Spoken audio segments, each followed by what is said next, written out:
We've got surprise guests, very, very lovely guests too. We've Guy and Pete from Elbow. Welcome, guys. How are you? Great. You all right, man? Well, I said I'm slightly sleep deprived, and I think you are the first people that I've met who aren't. Well, you both look wide awake. And actually, we've just applied some Elizabeth Arden Flash Beauty Balm. You see, I did that too, and look at me. I'm as pale as a ghost. You look gorgeous. Don't be thanks yourself very much. down. Thanks very much. Thanks. You're too kind. Look, I mean, I was actually before I came down here. I was listening to Asleep at the Back. It seems like it's the debut album. It just seems like another century ago. I suppose it was to a certain extent. Yeah, it's coming up on 8 years old. Yeah, 9 years old. Something like 2001. that. Yeah, it's a while ago now. Fond memories of that album. Yeah, both times. We had to make it twice because Really? yeah, we got dropped from Island Records before they released it. The bastards. The bastards. So we made it again because they wouldn't let us have the recordings either. So we went to the studio and made a second version of the album, which is the one that was released. Which one do you actually prefer? I guess the second one's far superior, really. Yeah. Yeah. Because I remember interviewing. I can't remember. Was it James? No, hang on. That's the guy from Star Sailor. Well, I remember interviewing one of the lads from the band anyway about it over the phone, and he was just literally saying, "Well, it's out, and we're hoping to come over to Ireland." It was, I think, in the quite early stages of V2 Records. That's right. Yeah. Yeah, it's a long time ago. The Seldom Seen Kid is the album that pretty much the world knows now. When you recorded that, did you have any idea that you were recording something that was really, really special? Not really. We don't think about things too much really, and just get on with it. We were kind of coming off the contract with V2 is coming to an end, so we weren't actually with a label at that point. So it was just a case of just getting in the studio and just getting on with it, and it's been pretty mad. We've kind of just done that anyway. The album's always been the end game for us rather than the performances of the songs, the touring or anything. We've always enjoyed making recordings, and we've always written alongside the recording process, so it takes us a long time. It's on average 2.5 years per album, and while we were making this one, it was nice because it's the first one that we've made completely on our own. Craig, our keyboardist. Craig, that was the guy I talked to. I knew. He was a dead ringer from James from Star Sailor. Yeah, he produced the record. Really, did he? Yeah. I'm sure he did. Yeah. But I mean, pressure-wise, recording or following this album up, that's going to be a difficult one. It's funny that we've been asked about that quite a lot recently, but most of the band have families now, and because we didn't have a record deal while we're making the last record, that was pretty intense because luckily, because we've been managed well in the 13 years we've been together, we had enough money to see through the 2.5 years. We had enough money in the coffers to keep us all on a wage for that 2.5 years, but there wasn't a light at the end of the tunnel. We didn't know if we were going to get this record released. That was pressure because, Christ, we might have had to get a proper job for the first time in our lives. Proper jobs. Proper jobs. You wouldn't have. I just wouldn't have. What would you have done? I don't know. I just blagged it. just do nothing. Yeah. I Sit suppose so. still. I don't know how you exactly do that, but I don't know I'm either. Sure you'd work it out. Sorry, Managed to do it for about 20 years, haven't we? Yeah. Been lucky. Recording in Abbey Road, that must have been really special. How was that? Huge. The room had so much history in it. It was where so many things were done first and last. It's the same room where Winston Churchill made all these wartime broadcasts from. It's where the Beatles did all their orchestral work. Elgar worked in there. Glenn Miller did his last recordings in there. All the Pink Floyd stuff.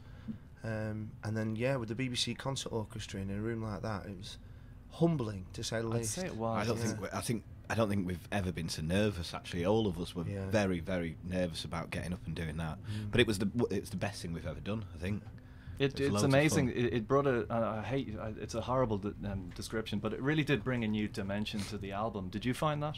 Yeah, definitely. I mean, it's a funny thing because we've been playing it a lot live. What tends to happen with us is we finish the album and then we learn how to play it live.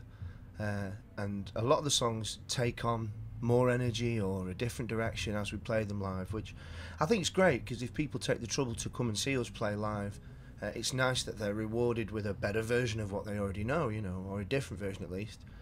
But that was just such a gift. It was unbelievable. We've just actually, day before yesterday, we played with the Halle Orchestra in Manchester. We did songs from all 4 of our albums with the Halle Orchestra, and as well as being in the Bridgewater Hall where we were performing it, it was broadcast to an amphitheatre on the other side of town where there was 6,000 people watching, and that was again a completely different experience, but a very humbling one. And I think we always said that we'd, you know, if we had the opportunity to do these experimental things, that we would, and it's great to have been given the chance. We're really lucky.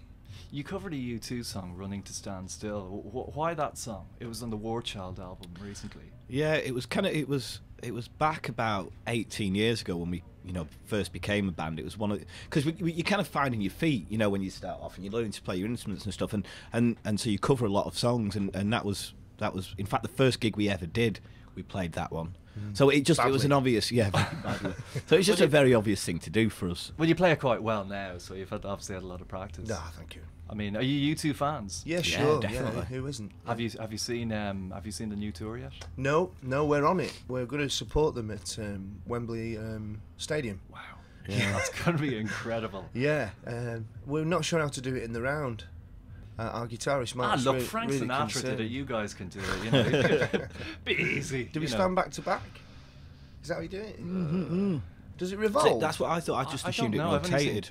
I've only seen pictures of it. Maybe it mightn't revolve for you guys. It might only revolve for them. Oh, I'm sure they'll switch it on. Or You could get the dwarves crowd, get the crowd to revolve.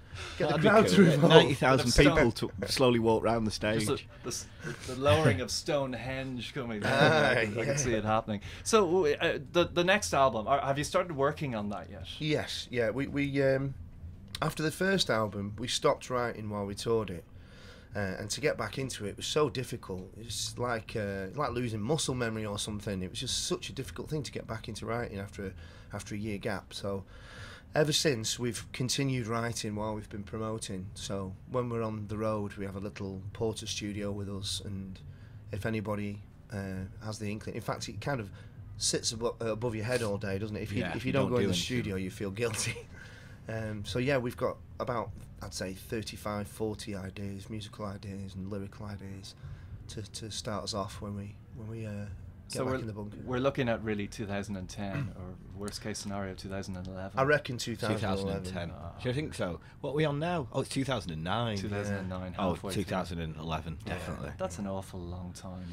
You couldn't do anything. You couldn't work a bit faster or anything. We can't be bothered. Well, we might set up a day visit scheme for people who are really anxious to hear some new stuff. That'd be quite good. Yeah. Just like have a member of the public in for an hour a day. Well, I was going to buy you some time so you could release a live album. You've kind of done that, though, haven't you? Yeah. Yeah, right. No, I'm afraid you're just going to have to work faster. That's really the only thing I can come up with. I'll break the news to the boys. Grand. Well, Guy, Pete, thanks a million for dropping in. Thank you. Looking Thanks forward for to seeing having you us. play. It's looking pretty wet out there, so bring your umbrellas. Yeah. Brilliant. We're going to finish off with a track that I believe you know. It's One Day Like This. Oh, yeah.